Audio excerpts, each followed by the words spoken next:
Hi,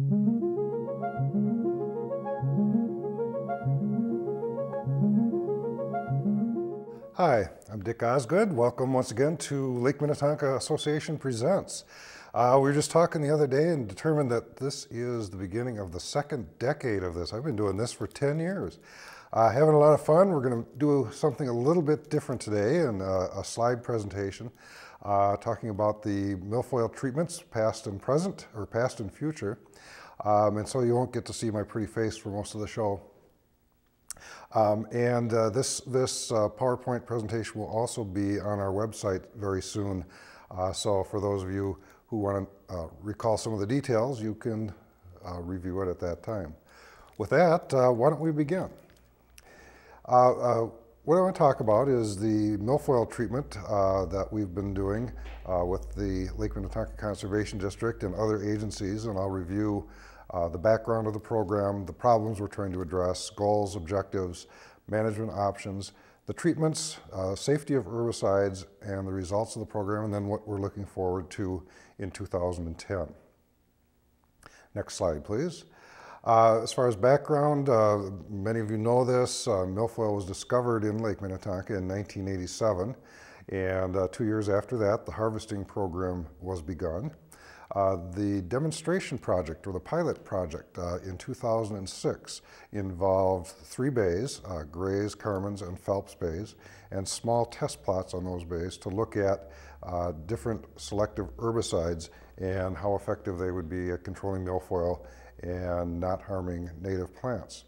On that basis, on the basis of those results, we began or instigated the preparation of a lake vegetation management plan. And I'll tell you about that in just a minute. But that is the document that has framed and will continue to frame what we've been calling the 3-bay project or the selective herbicide treatment projects. Next slide, please. The pilot project in 2006 was used to demonstrate the use and effectiveness of selective herbicides, and as I mentioned, was conducted on small test plots on Carmens, Grays, and Phelps bays, ranging from 6 to 15 acres or so. Next slide, please. The Lake Vegetation Management Plan, or LVMP, and a copy is available on our website. This is a DNR-approved document that allows for variances to their rules. Their rules ordinarily don't allow bay-wide or lake-wide treatments, and so this plan framed the argument, the definition of the problem, and justification for variances in the first 3 bays. The development of the plan in the fall of 2007 involved agency experts, many of them from this area, from the state, and national experts as well.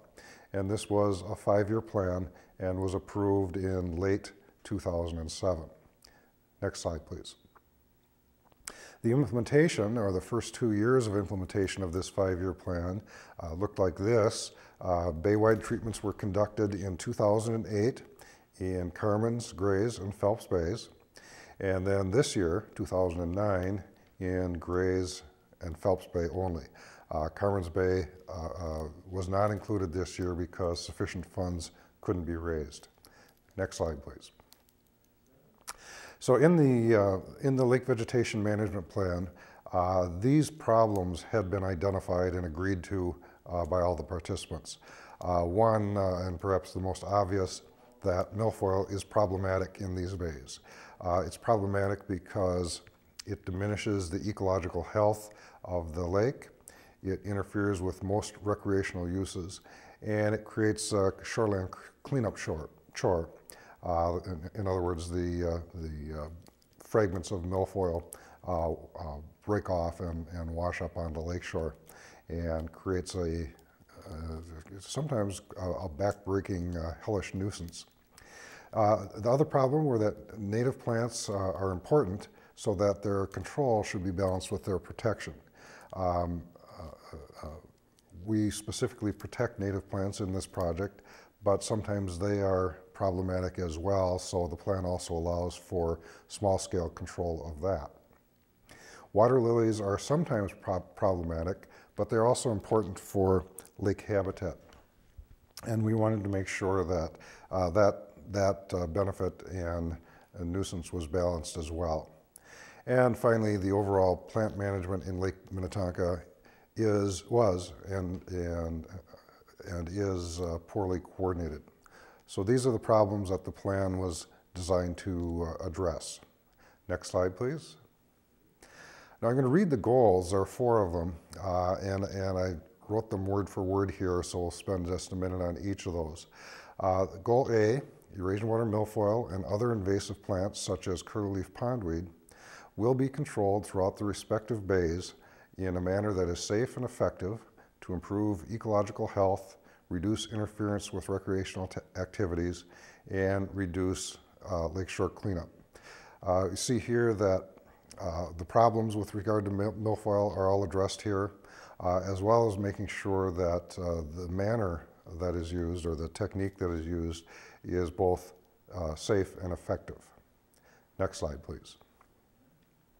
Goal B, native submersed plants should be protected, except in localized areas where they pose a nuisance.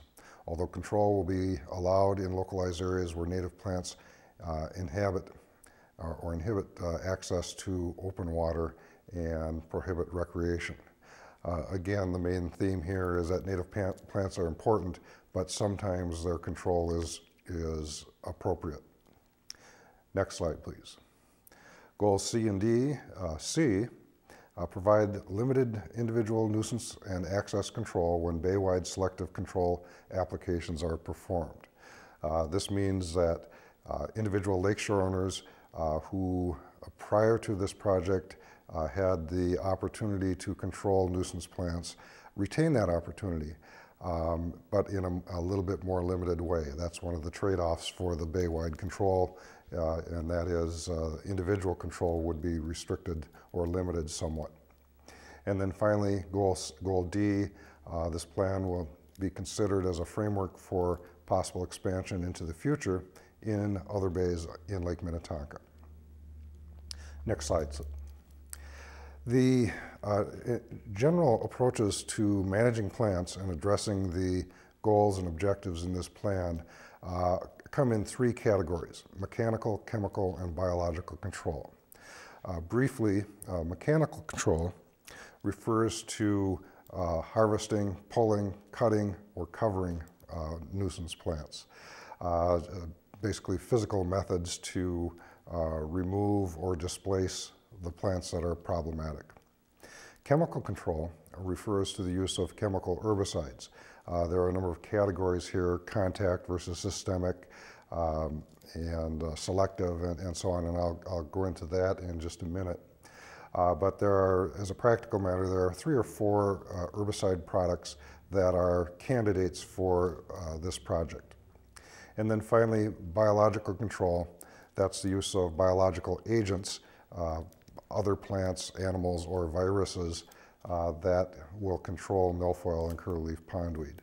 The most familiar biological control with respect to Eurasian Watermilfoil is the milfoil weevil.